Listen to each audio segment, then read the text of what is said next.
दूसरे भाई जी गीता भवन 26/4/7 समय दोपहर। श्रीमन्मदन गोपालम वृंदारण्य पुरंदरम श्री गोविंदम प्रपद्येऽहं दीनानुग्रहकारकम् वंदे मुकुन्दमरविन्ददलायताक्षम् कुन्देन्दुशङ्खदशनम् शिशुगोपवेशम् इन्द्रादिदेवगणवन्दितपादपीठम् वृन्दावनालयमहं वसुदेवसूनुम् नवजलधरवर्णम् चम्पकोद्भासिकरणम् विकसितनलिनाश्रियम् विस्फुरन्मन्दहास्यम् कनकरुचिदुकूलम् चारुवर्हावशूलम् कमपि निखिलसारम् नौमि गोपीकुमारम् वंशीविभूषितकरान्नवनीरदाभात् पीताम्बरादरुणबिम्बफलाधरोष्ठात् पूर्णेन्दुसुन्दरमुखादरविन्दनेत्रात् कृष्णात् परम् किमपि तत्त्वमहं न जाने। श्रीहरिः। अच्छा दे दो।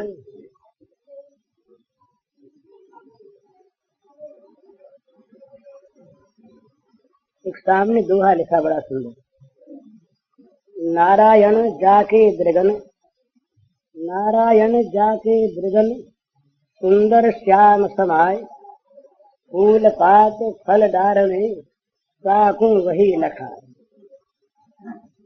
बड़ी सुंदर चीज है, साधना की संपन्नता में प्राप्त होती है। पत्र पुष्प फल शाखा सभी में श्याम सुंदर के दर्शन हैं। जिनकी आंखों में वो प्यारा समा गया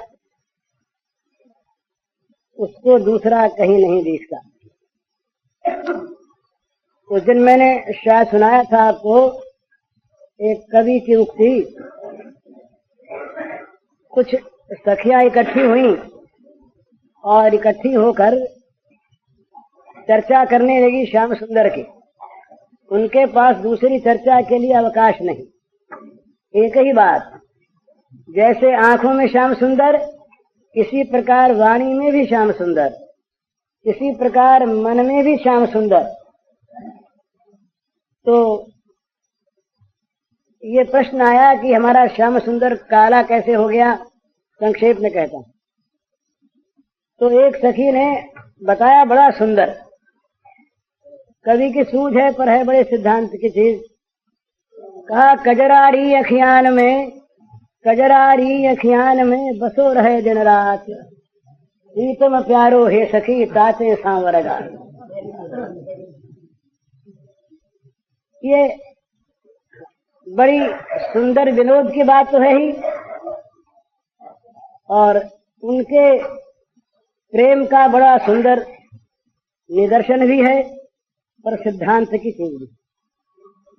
सीधी बात तो ये कि भाई काजल भरी आंखों में दिन रात बसा रहता है, इसलिए काजल लग लग के काला हो गया। कोई काजल की कोठरी में रहे और काला न हो, संभव कैसे?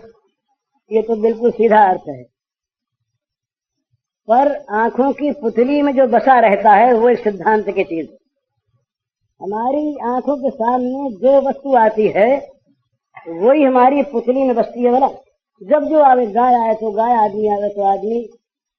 तो गोपी की आंख में ऐसा जादू, उसकी आंख के सामने श्याम सुंदर के सिवा कोई आवे नहीं, और यदि आवे तो वो श्याम सुंदर हो जाए। इतना बड़ा प्रेम का चमत्कार। और इसको वैसे सिद्धांत में लें तो यो माम पश्यति सर्वत्र सर्वं च मयि पश्यति तस्याहं न प्रणश्यामि सकलेन प्रणश्यति। आंखें मन सब और उस एक को ही देखते हैं, दूसरा कोई है ही नहीं। तो नारायण स्वामी का बड़ा सुंदर ये दोहा है कि जब आंखों में, दृगों में भगवान श्याम सुंदर समा जाते हैं। वो श्याम सुंदर आंखों में अपना स्थान बना लेते हैं, दूसरे किसी को आने नहीं देते।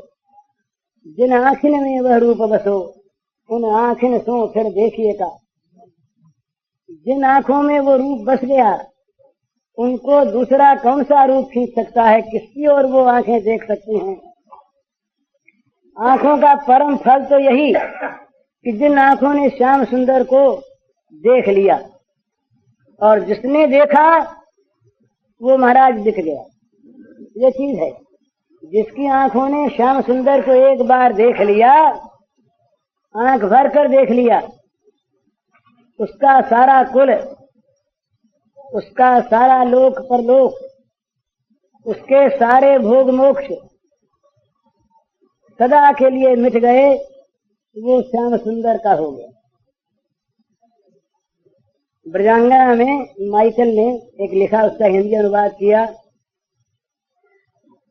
जिसने देखा कभी नयन भर मोहन रूप बिना बाधा, वही जान सकता है क्यों कर कुल कलंकिनी कै राधा। जिसने देखा कभी नयन भर मोहन रूप बिना बाधा, वही जान सकता है क्यों कर कुल कलंकिनी कै राधा। कुल कलंकिनी बड़ा बुरा शब्द, और भले आदमियों के लिए, भली स्त्रियों के लिए, भले लोगों के लिए सर्वथा अग्राह्य। कुल कलंकी कौन हो? कुल को कलंक कौन लगावे? पर इसका अर्थ दूसरा है। जैसे चोरों के गिरोह में कोई आदमी चोरी से मुख मोड़ ले, चोरी करना छोड़ दे, तो वो चोरों के कुल का कलंक हुआ कि नहीं? चोर समुदाय में कलंक हो गया। हिरण्यकशिपु ने प्रहलाद से कहा बड़े जोरों से कि तुम हमारे कुल कलंक हो। हमारा ये दानव कुल सर्वथा और सर्वदा विष्णु विरोधी, उस कुल में तुम ऐसे कलंक पैदा हुए जो अपनी कुल परंपरा का परित्याग करके और भजने लगे सुरद्रोही को, तुम कुल कलंकी हो। इसी प्रकार ये सारे कुल का बंधन, संसार सागर के दोनों कुल रूपी, दोनों कुल, इनमें जो फंसा हुआ है आदमी, वो इनसे छुटकारा पाता है तब जब श्याम सुंदर की ओर खिंचता है महाराज। जब भगवान का वो प्रबल आकर्षण होता है, जब उनकी मोहन मुरली बजती है, जब वो खींचते हैं किसी को अपनी ओर, तो सारा कुलमान, सारा लोक परलोक, सारी भुक्ति मुक्ति, सारा सुख दुख, ये सब बह जाता है उस प्रवाह में, उस प्रेम सरिता के प्रवाह में। कुछ वहां अवशेष रह नहीं जाता। तो क्या हो गया? राधा ने बिना बाधा के उस मोहन रूप को देख लिया। जिसने देखा, कभी किसी काल में, आज भी, इसके बाद भी जो देखेंगे, माने भगवान के सच्चिदानंदमय सौंदर्य माधुर्य का, सुंदरता का अर्थ केवल शरीर की सुंदरता नहीं है, ये तो बाह्य है। सुंदर तो आत्मा ही है, सुंदर तो भगवान ही है। तो जिसने उस सुंदर को, जिस अत्यंत मधुर को, जिस सौंदर्य माधुर्य सुधा निधि को जिसने देख लिया, जिसने उसमें अवगाहन कर लिया, वो इस कुल के लिए कलंकी हो गया। ये विषयों का कुल, ये भोगों का कुल और भोगों की कुल परंपरा, ये विषयों की गुलामी, ये इंद्रियों की दासता, ये मन का पारतंत्र, ये सब का सब धुल गया उसके जीवन में से। इसलिए जीवन वालों के लिए उसका कलंकी जीवन। भगवान श्याम सुंदर के लिए जो राधा कुल कलंकिनी बनी वही तो वास्तव में कुलोद्धारिणी है। सारे कुल को पावन करने वाली वही कुल कलंकी प्रहलाद। प्रहलाद का नाम दैत्यों के कोश में कुल कलंकी। पर उस प्रहलाद के कारण से जब प्रहलाद से भगवान ने कहा वर मांगो, प्रहलाद ने कहा महाराज वर मांगने की इच्छा का नाश कर दीजिए आप, अगर वर देना चाहते। कहीं मांगने का मन न हो और यदि देना चाहते हैं तो फिर वर मांगने की इच्छा हो गई। मेरे पिता दैत्य थे, उन्होंने बड़ा विरोध किया आपका, बड़ी गालियां दी आपको। मेरे उस पिता पर क्षमा कर दें सरकार, मेरे उस पिता का उद्धार हो जाए, उसके दुर्गति न हो। भगवान प्रसन्न हो गए। भगवान ने सोचा देखो मेरे भक्त का तो स्वरूप यह है, जीवन भर जिसने सिवा मारने की चेष्टा के कुछ नहीं किया, विष दिया, हाथियों से कुचलवाया, सांपों से डसवाया, छत पर से नीचे डलवाया दिया, कृत्या उत्पन्न कराया, कोई ऐसा कार्य नहीं जो कार्य प्रहलाद को मारने के लिए कठिन से कठिन, जघन्य से जघन्य न किया हिरण्यकश्यपु ने।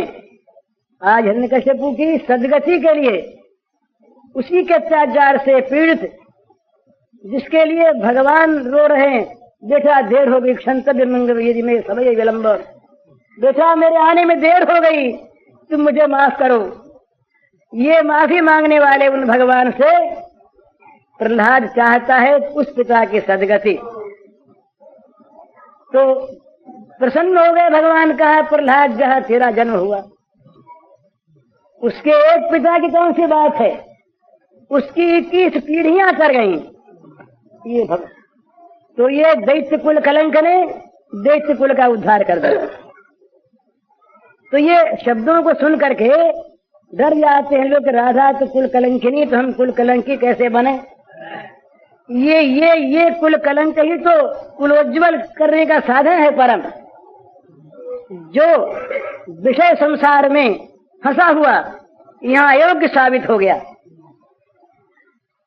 यहाँ जो नालायक साबित हो गया, जिसने झूठ से, बेईमानी से, अन्याय से, अत्याचार से धन कमाने की इच्छा छोड़ दी और फकीरी धारण करके दुख पाता हुआ, अपने कुल का, इस कुल का नाम डुबोता हुआ जो पहुंच गया भगवान के शरण में, इस प्रकार का जो कुल कलंकी, वही तो कुल का उद्धारक होता है। तो राधा, आज राधा का नाम लेकर के लोग तरते हैं, गोपी का नाम लेकर के लोग तरते हैं। गोपी ने पति को छोड़ा, प्रहलाद ने पिता को छोड़ा, भरत ने माँ को छोड़ा, विभीषण ने भाई को छोड़ा, बलि ने शुक्राचार्य गुरु को छोड़ा। पर छोड़ा किसके लिए? जो सबका परम पति है, जो सबका गुरु है, जो सबकी माता है, जो सबका भाई है, उसके लिए। पिता तजो प्रहलाद, विभीषण बंधु, भरत महतारी, बलि गुरु तजो संत ब्रज बनितनी, भय जग मंगलकारी। 5 नाम गिनाए। कहा भाई अपनी तो बात अलग, अपने तो हो ही नहीं ऐसा, पर यदि अपने कोई प्यारे से प्यारा भी ऐसा हो तो क्या करे? उस रामद्रोही का साथ छोड़ दे। क्यों? कि वो करोड़ों बैरियों से भी अधिक बड़ा बैरी है। जाके प्रियन राम बरही, तजिए ताहि कोटि बैरी समय, यद्यपि परम स्नेही जाके हे प्रियन राम वैदेही। पिता तजो प्रहलाद, विभीषण बंधु भरत महतारी, बलि गुरु तजो कंत ब्रज बनितनी, भय जग मंगलकारी जाके प्रियन राम वैदेही। नाते नेह राम सुमनियत, सुहृद सुसेग जहालो, अंजन का जय फूटे, बहुत कहूँ कहाँ लो जाके हे प्रियन राम वैदेही। सुरमा क्यों लगाते हैं आंख में? आंख की रोशनी बढ़े, और जो सुरमा आंख फोड़ दे वो सुरमा दूर से राजे नहीं होगी। इसी प्रकार हम किसी के माता हैं, किसी के पिता, किसी के भाई, किसी गुरु, किसी के पति, पर यदि अपने उन संबंधियों को हम नरक में ढकेलने का आयोजन करते रहें तो क्या हम उनके स्नेही हैं? तदीयता ही कोटि बैरी सम, करोड़ों बैरियों के समान हम त्याज्य हैं। तो ये त्याग कर देने वाले क्या कुल कलंकी थे? क्या प्रहलाद कुल कलंकी?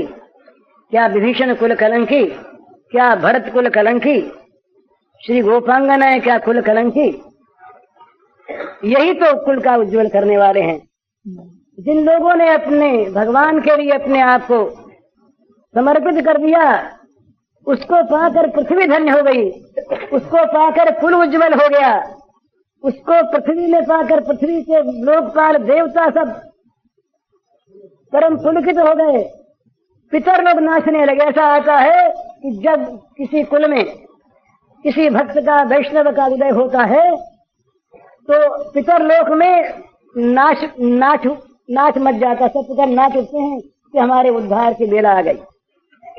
देवता लोग प्रमुदित हो जाते हैं कि हमारे लिए बड़ा सुअवसर आ गया, और भगवान भी सोचते हैं अपने मन में कि अपने को खेलने योग्य हृदय अभी मिलेगा।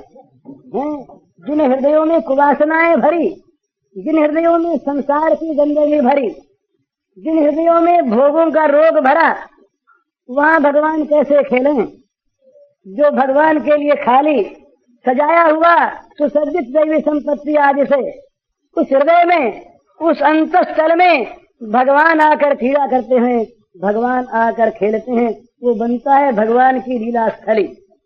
भक्त का हृदय ये भगवान की लीला स्थली, उसको छोड़कर भगवान कभी कहीं जाके नहीं, जा सकते नहीं।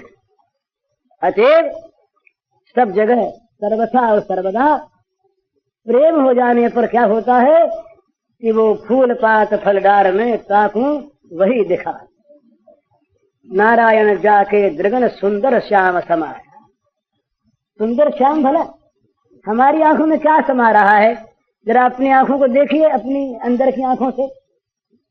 हमारी आंख मंदिर में जाकर, भगवान की श्री मूर्ति के सामने जाकर भी गहनों को देखेगी, पोशाक को देखेगी, भगवान को नहीं देखेगी। जब भगवान का प्रसाद खाने बैठेंगे हम, तो हमारी जीभ प्रसाद के स्वाद को देखेगी, प्रसाद की आत्मा को नहीं देखेगी। ये बड़ी विलक्षण चीज है।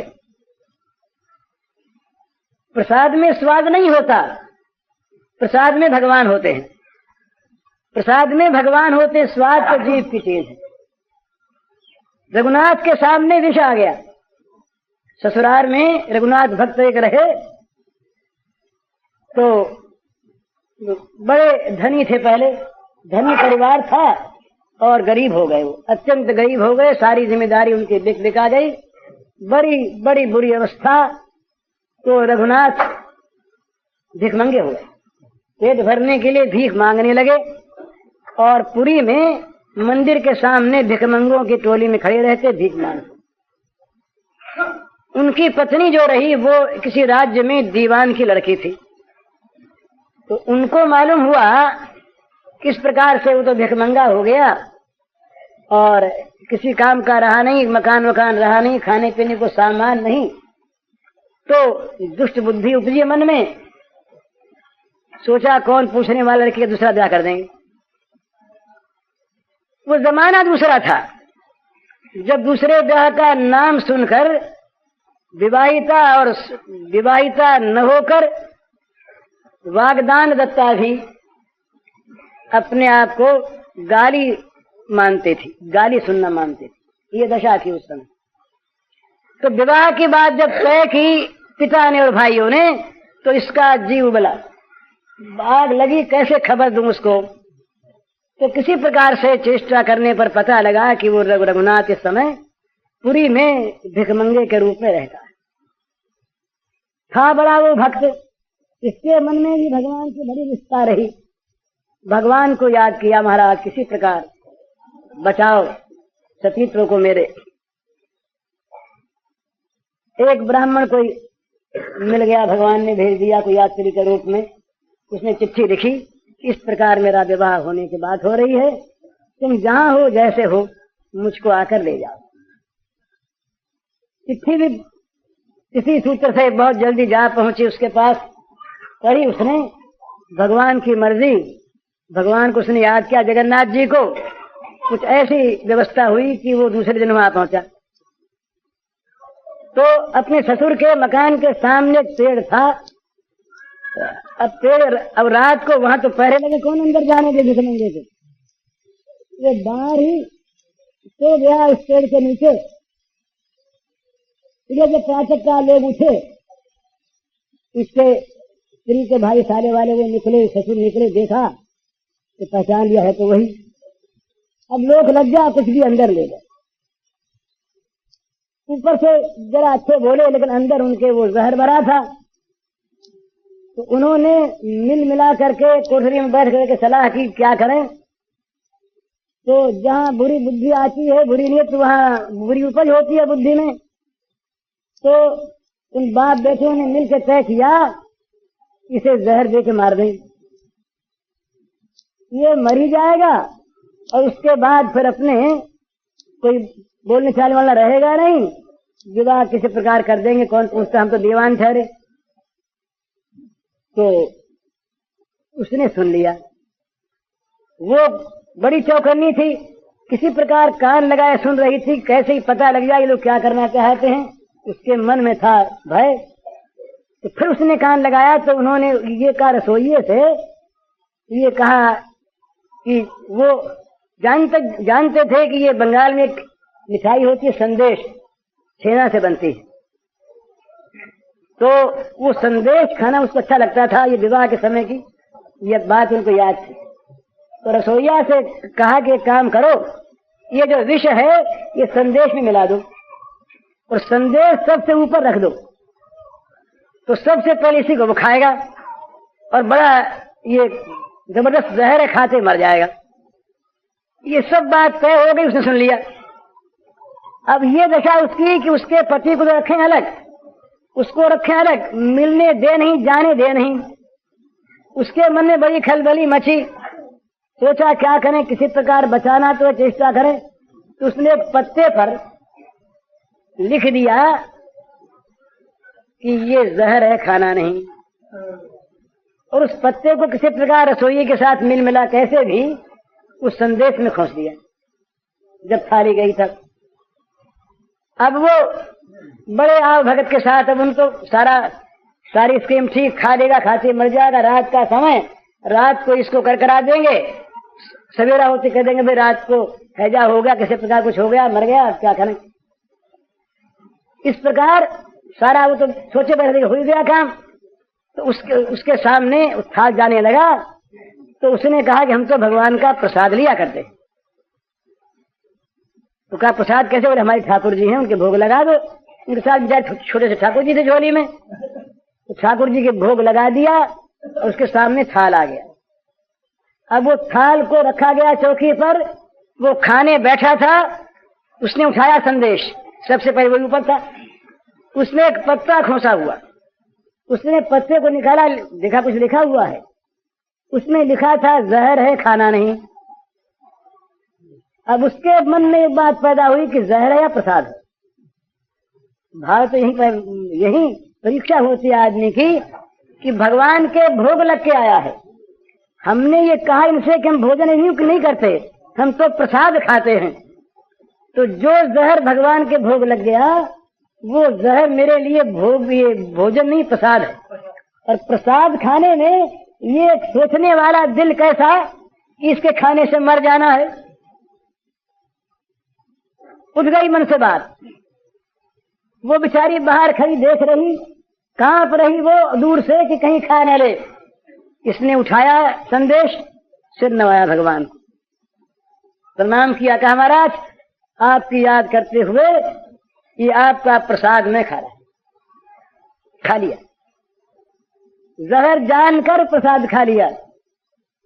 आज तो हमारा प्रसाद कहीं कोई जरा सा उसमें गंध भी आ जाए, बोले ठाकुर जी के भरे लग गया हो, तो हमारे ठाकुर जी पत्थर के ठाकुर जी होते हैं। हम ठाकुर जी को पत्थर मानते हैं, कहीं भगवान थोड़ी मानते हैं। वो तो ठाकुर जी उसके थे, वो तो पत्थर थे नहीं, धातु थे नहीं, वो तो भगवान थे। भगवान को भोग लगा तो भगवान ने सोचा क्या करें, बोले चमत्कार दिखलाना है आज। थोड़ी देर में वो बेहोश हो गया और उसके प्राण निकल गए, मर गया वहीं। अब सारे घर में खुशी मनाई जाने लगी, सब प्रसन्न हो गए कि काम बन गया। घर में कोई अगर दुखी था तो एक वो लड़की थी दुखी और कोई दुखी नहीं। प्रतिकूलता अनुकूलता का ये संबंध होता है बोला। प्रतिकूलता में किसी की मृत्यु में सुख होता है और अनुकूलता में दुख होता है, ये स्वाभाविक बात। वो रोकर अलग जाकर के बैठ गई। उसने भगवान से प्रार्थना की, भगवान मर गया कोई बात नहीं, सती हो जाऊंगी इसके साथ, लेकिन आपका प्रसाद खाया इसने। प्रसाद खा करके अगर ये मर गया तो क्या प्रसाद खाने वाला कभी मरा है आज तक? वो बड़ी आर्त होकर भगवान को पुकारने लगे। हम अविश्वासी लोग, आज के रेशनिस्ट लोग, ये कैसे इस बात को समझें कि विश्वास में क्या शक्ति होती है और विश्वासियों के भगवान कैसे कहाँ काम करते हैं। हम इस चीज का अंदाजा नहीं लगा सकते। हम अपनी संदेह की वृत्ति से इन सब बातों को कपोल कल्पना, मिथ्या कल्पना, कवियों की कल्पना, लेखकों के रोचक वाक्य या लोगों को धोखे में डालने के लिए भक्त बने हुए लोगों की धोखेबाजी, जालसाजी कह देते।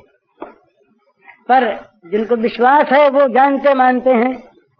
उसने प्रार्थना की महाराज।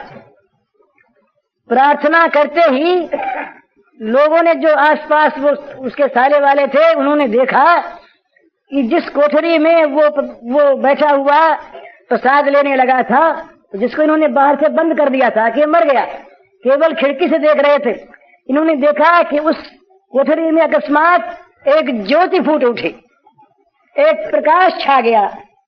देखा ये क्या हो गया, बिजली उस समय थी नहीं, कहा ये इतना प्रकाश कैसे आ गया। उन्होंने देखा, उनको तो नहीं दिखाई दिया, पर उस लड़की को दूर से दिखाई दिया। उस प्रकाश के अंदर एक सुंदर विग्रह निकला, प्राकट्य हुआ भगवान का, और भगवान ने जाकर उसको गोद में ले लिया और सिर पर हाथ फेरा, फेरते ही उठ बैठा, जाग गया, जीवित हो गया। इधर वो प्रकाश बंद हो गया। उसने, अब तो वो लड़की सावधान, उसने बाहर से किवाड़ खोल दी। भाई ने कहा क्या करती, बोले कुछ नहीं, अब नहीं बोलना है। किवाड़ खोल दिया, बाहर निकाला, कहा क्या बात, प्रसाद खाया था। तो फिर वो निकल चले वहां से दूसरे दिन। पीछे फौज वोज गई, उसको भगवान ने मार भगाया। ये लंबा इतिहास है। कहने का मतलब ये है, बात चल रही थी प्रसाद की, प्रसाद की बात हो रही थी, तो क्या कह रहा था भूल गया मैं।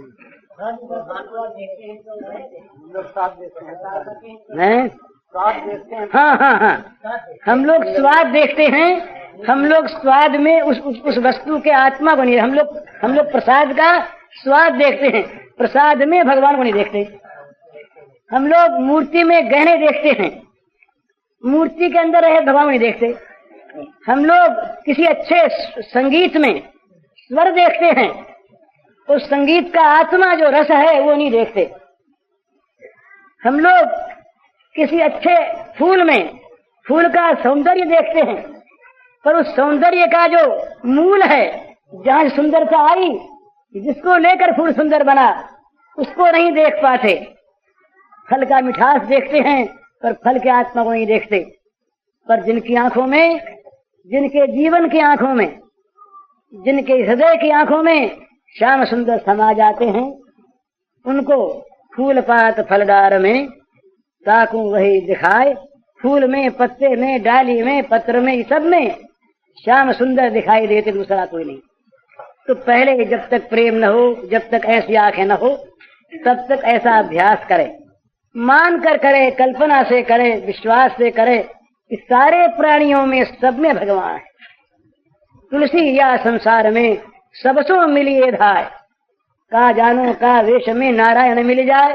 पता नहीं किस वेश में कहाँ नारायण प्रकट हो जाए।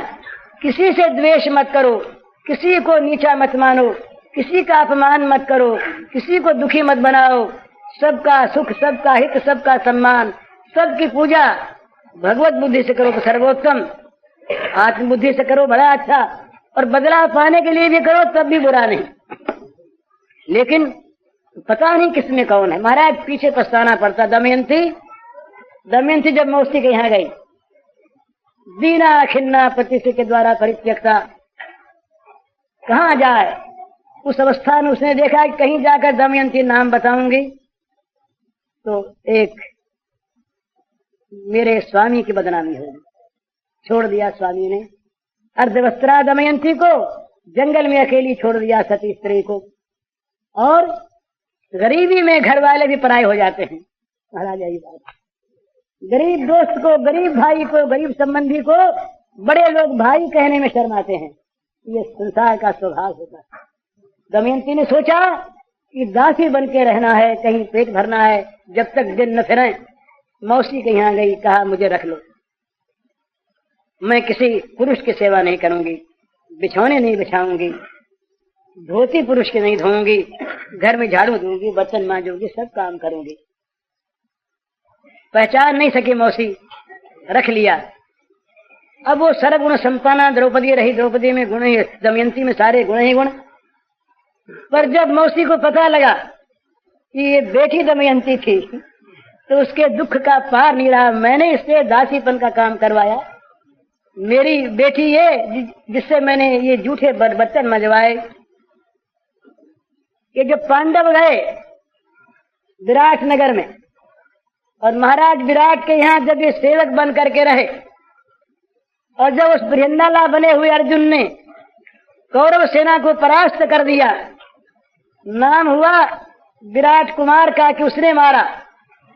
पर जब उसने आकर के भेद खोला, उसने पिता से कहा, महाराज जो आपके चरणों में बैठे हैं सेवक, ये पांचों पांडव हैं, इन्हीं के कारण मेरी विजय हुई। जो बृहन्नला घर के अंदर रहकर ये गाना वाना सिखाया करती थी हिजड़े के रूप में, वो साक्षात पार्थ अर्जुन है। इन्हीं की बदौलत मैं जीता नहीं। मुझे तो बांध दिया था रथ से कि मैं भाग न जाऊं, मेरी दशा हुई। जीतने वाले ये हैं।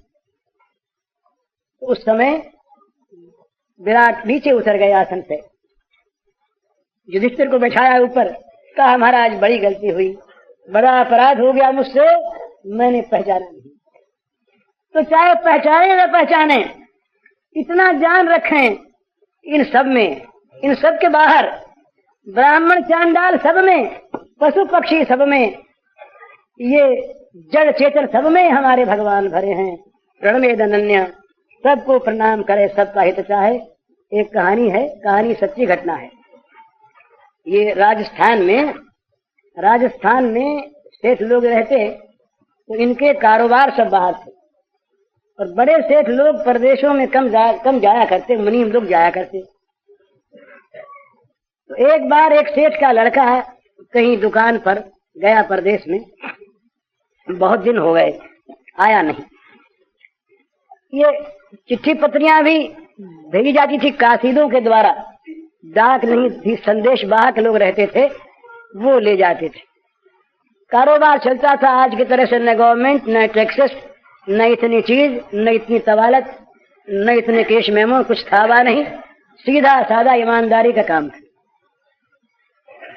तो दुकानें सब चलती खूब मजे में। एक सेठ का लड़का गया प्रदेश, बहुत दिन हो गए, न समाचार मिला, न कोई आदमी आया, न चिट्ठी आई। 6 महीने बीत गए तो पिता के मन में बड़ी एक वेदना हो गई, संदेह हो गया कि न मालूम क्या हुआ। हुई यही बात, वहां दुकान में घाटा लग गया, कुछ रुपए लोगों के देने रह गए, वो लड़का बीमार हो गया, लोगों ने साथ छोड़ दिया, मुनीम गुमास के सब भाग गए, वो अकेला रह गया दुखी। समाचार कौन दे, पैसा पास नहीं। ये धनी यहाँ पर, ये धनी थे, इनको मालूम नहीं कि वहां कारोबार की हालत हो गई। तो इन्होंने सोचा कि चलो हम स्वयं जाएं, जा करके बेटे की खबर लें। उधर वो लड़का परेशान जब हो गया तो किसी प्रकार से कुछ रहा खर्च जुटाकर उसने भी सोचा कि चलो घर चलें, पिताजी तो संपन्न होंगे ही, काम सारा बन जाएगा। उधर लड़का चला देश के लिए, इधर देश से उसके पिता सेठ चले वहां के लिए। रास्ते में एक जगह, अब इत्तेफाक की बात, एक धर्मशाला थी, सराय। इधर से सेठ आए, उधर से लड़का आया। तो लड़का पहले पहुंच गया था, तो धर्मशाला की कोठरी में वो टिक गया। उस बेचारे को बड़े जोर का दमा हो रहा था, खांसी आ रही बड़े जोर से, कपड़े वपड़े भी उसके पास ठीक नहीं, जाड़े के दिन। तो वो एक कोठरी में अंदर से बंद करके बेचारा बैठा था, खांस रहा, खांसी आ रही जोरों से, नींद आती नहीं, सो सकता नहीं। कुछ देर के बाद सेठ आए। सेठ ने धर्मशाला के मैनेजर को बुलाया, कहा हमें एक कमरा अच्छा मिलना चाहिए। उनको वो जानता था, कमरा खोल दिया। अच्छा, पर वो कमरा था उस कोठरी के बगल में ही। सेठ आराम से सो गए। अब उस बेचारे को तो खांसी आवे, तो परेशान था रोग के मारे, उसको खांसी आवे, इनको नींद आवे नहीं खांसी में। तो बुलाया मैनेजर को, बोले ये किस कम वक्त को हमारे बगल में तुमने जगह दे दी है, निकाल इसको अभी, रात भर खो खो करता रहेगा, नींद हराम हो गई हमारी। तुम भी ऐसे ही, ऐसे आदमी को टिका देते हो, रोग फैलता है। शिक्षा के बाद भी, शासन के बाद भी, डर के बाद भी सब व्याख्यान दे दिया उन्होंने, निकालो बाहर। मैनेजर ने कहा बाबूजी बेचारा गरीब मालूम होता है, अभी लड़का ही है, तो देखने में बड़ा अच्छा मालूम होता है, अच्छे घराने का होगा, खांसी बेचारे को हो गई, तो पढ़ा क्या लेता आपका। बोला ना, एक अदने आदमी के लिए हम अपनी नींद हराम करें और तुम जैसे आदमी को ऐसे कामों के लिए प्रोत्साहन दें, ये नहीं हो सकता, अलग कर दो इसको, बाहर निकालो। दूसरी कोठरी दे दी, तब इसको खांसी तो आती रही। सेठ ने फिर बुलाया, बोले देखो तुम बात नहीं मानोगे तो हम तुम्हारे सेठ को चिट्ठी लिख देंगे, तुम्हारी नौकरी चली जाएगी। ये यात्रियों को तकलीफ देने के लिए तुमको यहाँ रखा है, भले आदमी आकर के उतरे और तुम उनके आराम तकलीफ का कोई ख्याल न करो, पर ऐसे गंदे लोगों को अपने टिका लो अंदर। डर गया बेचारा। उसने उसको कहा कि भैया तुम बाहर जाके चबूतरे पर सो जा।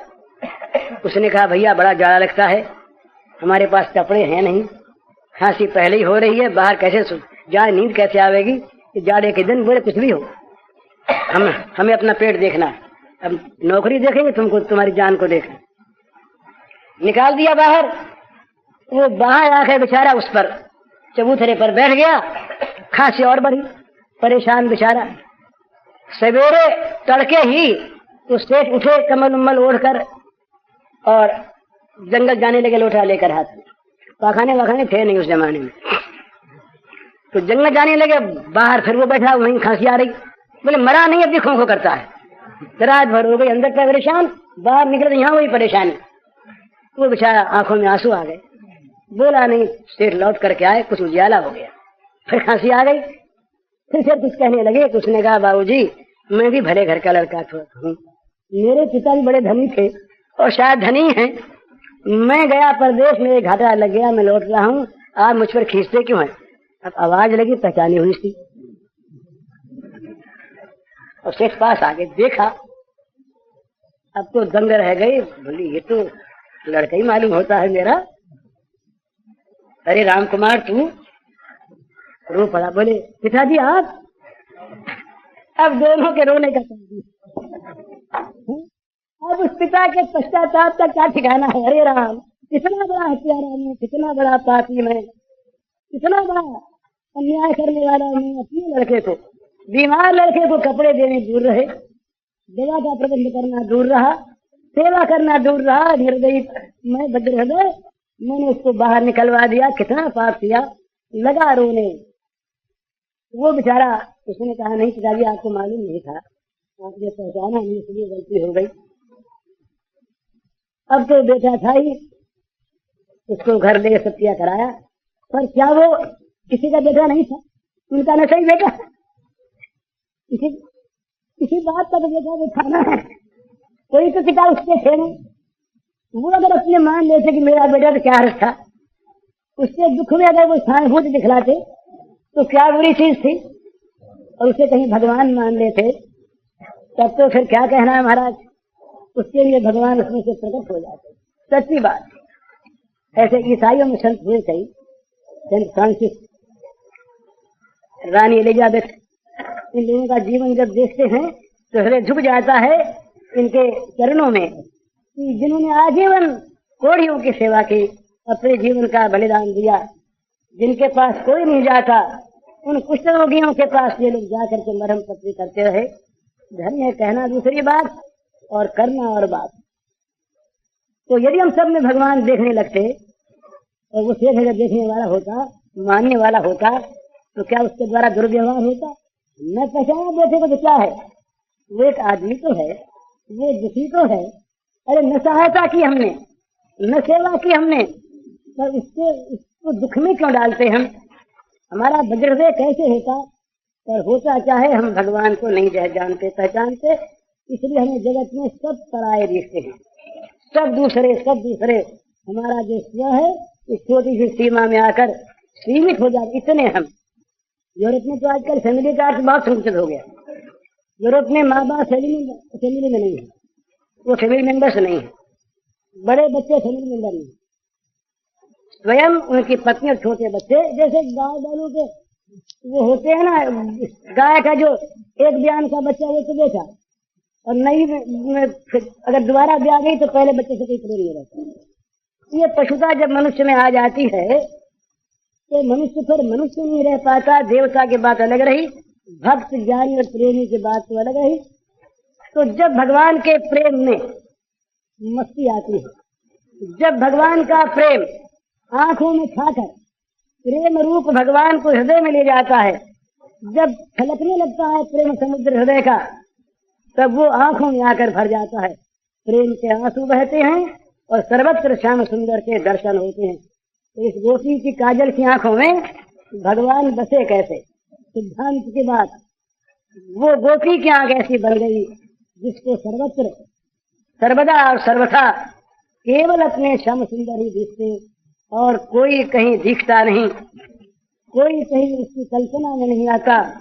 तो जब ऐसा हृदय हो जाता है, जिसके पहले ये जगत के सुख दुख ये बड़ी कठिन चीज है कि हम सारे सुखों को, सारे दुखों को स्वरूप से सुख बना करके सुखी हो जाएं, ये असंभव बात है। भला संसार के सारे दुखों को हम स्वरूप से सुख बना लें, ये कभी किसी का आज तक हुआ नहीं, होगा नहीं, हो सकता नहीं। एक देवी रही, उसका लड़का मर गया, तो बुद्ध भगवान के पास वो पहुंची, बहुत जगह गई, इकलौता लड़का था, बड़ी दुखी रही, बड़ी दुखी माँ का हृदय।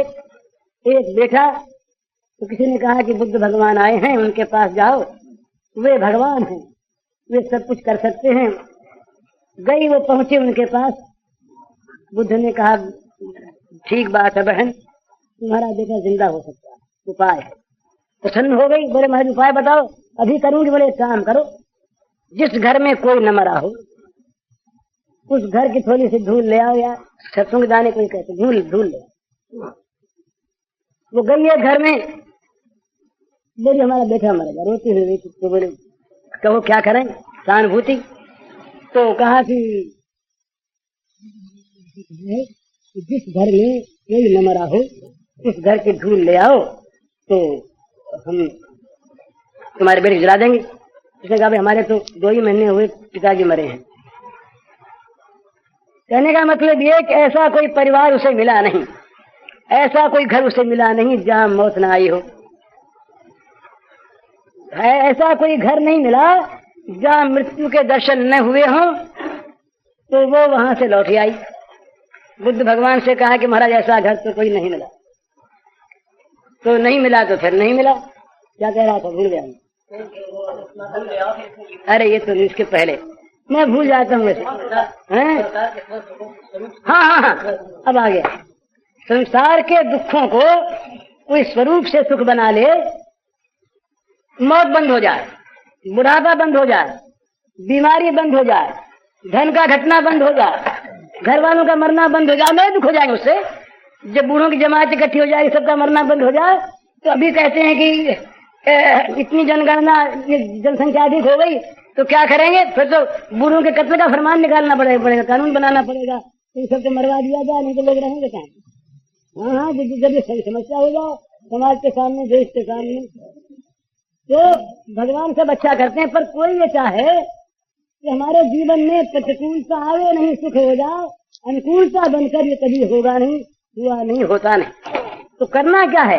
हमें इन सब में भगवान को देखना है। सुख में भगवान को देखना है, दुख में भगवान को देखना है, अनुकूलता में भगवान को देखना है, प्रतिकूलता में भगवान को देखना है, अपमान में भगवान को देखना है, मान में भगवान को देखना है, पत्ते में, फूल में, डाली में, सब में हमें भगवान को देखना है। तो भगवान को देखने वाली आंखें बन जाए तो सारा दुख मर गया। सर्वत्र मौत आवेगी तो कहेंगे आओ प्यारे गले लगो। तुम मौत बन के आ गए ना प्रियतम, दूसरा कोई आता नहीं, तो दूसरा मौत बन सकता है क्या? ये हमारे प्रियतम प्यारे ही मौत बन करके आए हैं, गले लगवाओ, करो आलिंगन हमें, बस हमको तुम ले चलो अपने घर। कितना सुंदर भाव है। डर नहीं मौत से, डर नहीं दुख से, डर नहीं अपमान से, डर नहीं पीड़ा से, क्योंकि सर्वत्र श्याम सुंदर का सुखद स्पर्श प्राप्त होगा। स्पर्श केवल चमड़ी का स्पर्श नहीं, वो तो स्पर्श है आत्मा का, आत्मा से स्पर्श। भगवान का स्पर्श चमड़ी से नहीं होता, चमड़ी का स्पर्श दूसरा, भगवान का जो स्पर्श होता है ये तो अंतरात्मा से होता है। सवेरे अपने कहा था ना, वो आत्मा रामो प्यारी रमत, रास में आत्मा राम ने रमण किया, आत्मरमण किया। तो ये क्या चीज है? बस यही भगवान को सर्वत्र देखना है, सर्वत्र पाना है। इसके पहले करना क्या है? बस वही बात, आंखों में श्याम सुंदर को समा देना है। ये साधना है, हमारी आंखों में श्याम सुंदर आकर के बस जाए। इसका साधन क्या है? कल्पना से हम सर्वत्र पहले श्याम सुंदर को देखना शुरू करें, कल्पना से। तो होगा क्या? श्याम सुंदर सत्य हैं, श्याम सुंदर सब में हैं, श्याम सुंदर वो प्रत्यक्ष ही हैं, सदा हैं। एक आवरण आया हुआ, हमने जहां उनको देखने की चेष्टा की और देखने की प्रबल इच्छा की, हमारी प्रबल इच्छा देखते ही भगवान उस पर्दे को हटा लेंगे। वो कह देंगे हटाओ, यही चीज हर लीला है महाराज, हटाओ। तो क्या होगा? भगवान के और इस जीव के बीच में, ब्रह्म के और इस जीव के बीच में जो माया का पर्दा है, जो माया का एक आवरण है, जिसको लेकर हम भगवान को नहीं देख पाते। नाम प्रकाश सर्वस्य योग माया समावृतः, योग माया से समावृत भगवान सबको नहीं दिखाई देते। माया का पर्दा अपसारित हुआ, पर्दा हटा कि भगवान तो वहां थे ही, हैं ही। तो जब हम चाहेंगे, हमारी ख्वाहिश सच्ची होगी, हमारी इच्छा तीव्र और पूर्ण होगी, अनन्य होगी, तो तत्काल पर्दा हट जाएगा।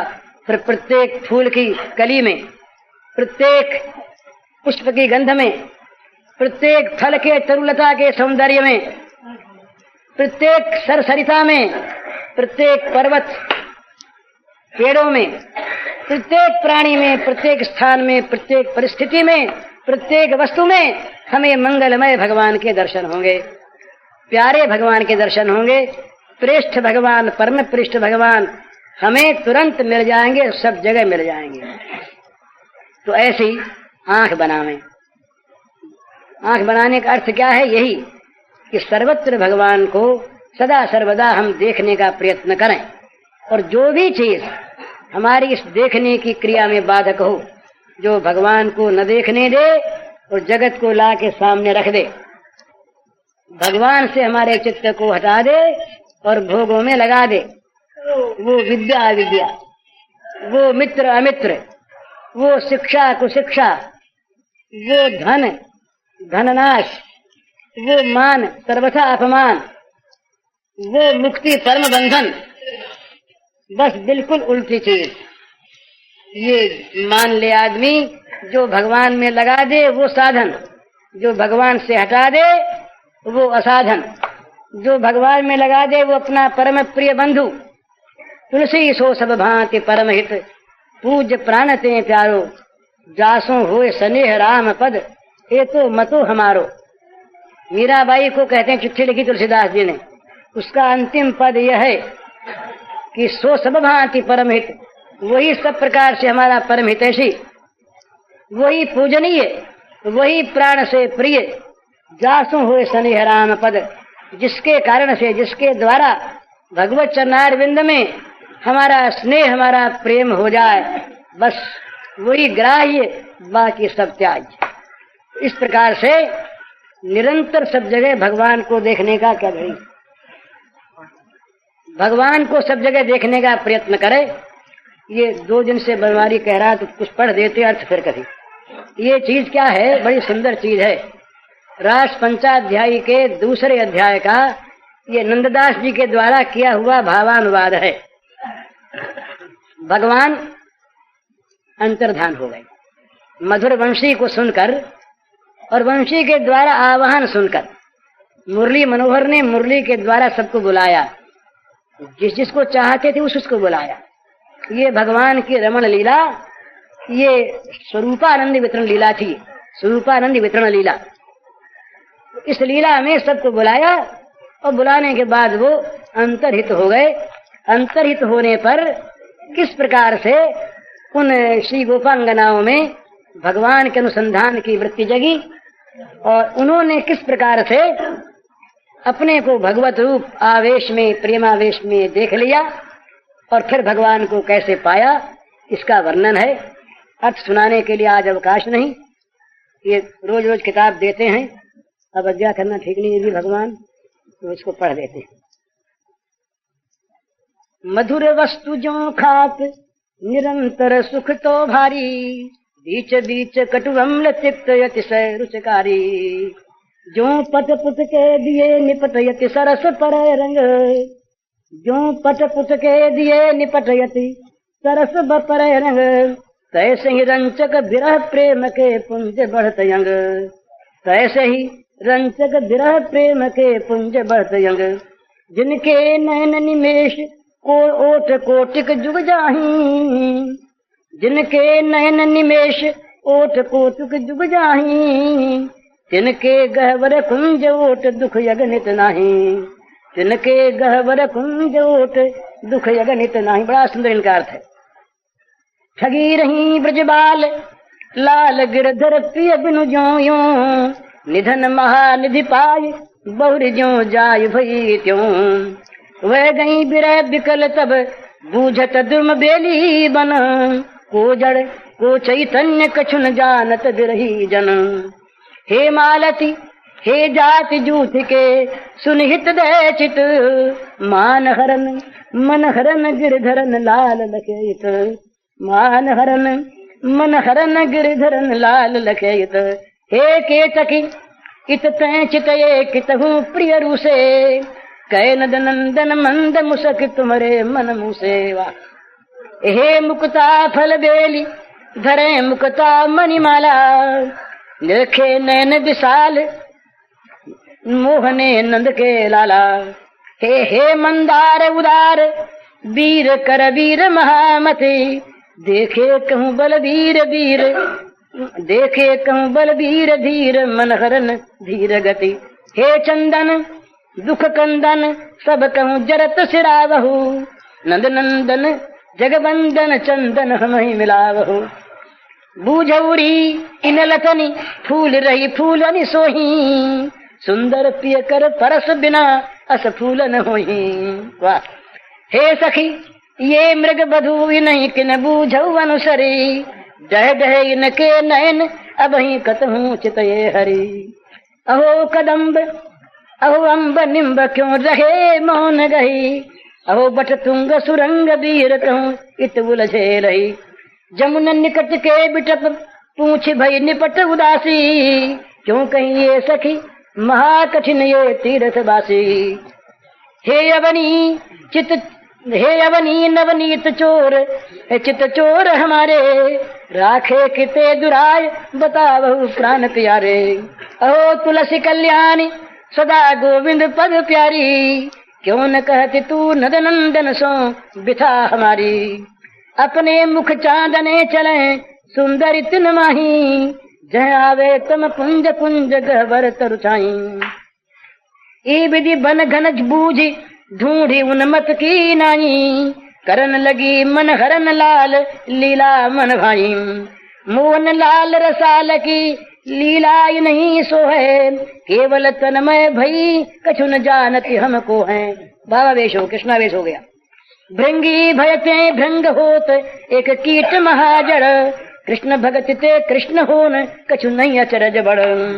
जब पायो प्रिय पद सरोज को खोज रुचिरत हम, जब गद अंकुश कुलिस कमल ध्वज जगमगात जहम। जो रज शिव अज कमला खोजत जोगी जनहिय, सूरज बंदन करन लगी सिर धरन लगी तियम। देखे ढिग जगमगत तहाँ प्यारी तिय के पग, चितय परस्पर चकित भई जो चली तिही मगम। आगे चली पुनी अवलोकी नव पल्लव सैनी, जय पिय निज कर कुसुम सुसुम ले गूंथी देनी। तह पायो एक मंजू मुकुर मनि जटित बिलोले, ती बूझे ब्रज बाल बिरह भरी सोन बोले।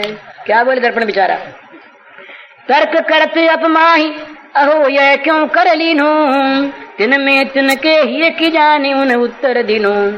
बेनी गुवन समय छबिलो पाछे बैठो जब, सुंदर बदन बिलोकनी पिय के अंतर भयो तब।